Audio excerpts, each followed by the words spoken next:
I've followed with growing concern what's happening on the ground in Gaza and the West Bank, and like many other Irish people have listened in horror to calls from the President of the United States for the mass expulsion of the Palestinian people from their homes and the permanent seizure of Palestinian lands.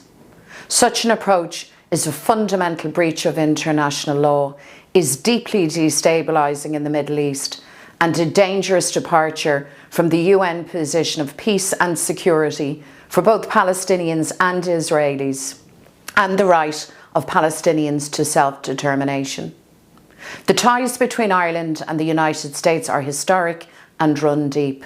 There are deep bonds between Sinn Féin and people in the United States who supported peace and prosperity in Ireland. These relationships are valuable and enduring.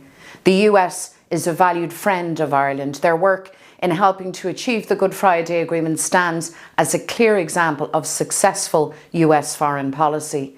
They're an important partner for peace and play a strong role in Ireland's economy. St. Patrick's Day each year is an important moment to reinforce all of those connections. But there is also an onus on us to speak honestly and to act when we believe a US administration is wrong, catastrophically so in the case of Palestine. I've thought deeply about this issue in recent days and listened to many voices inside and outside of Sinn Féin.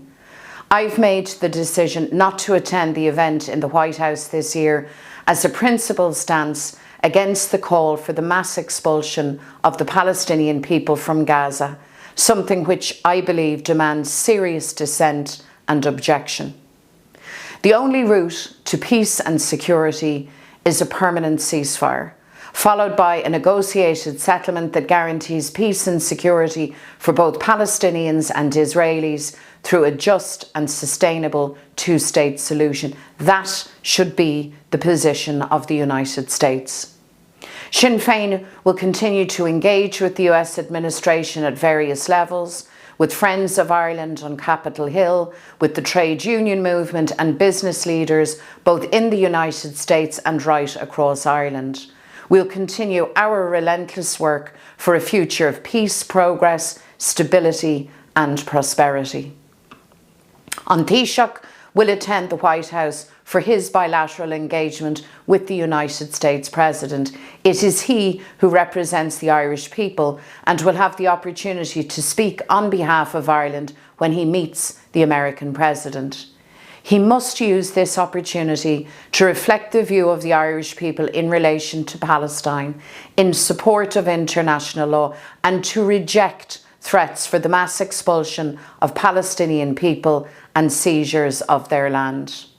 We will be briefing members of the International Diplomatic Corps here in Dublin later today and business leaders north and south in the coming week.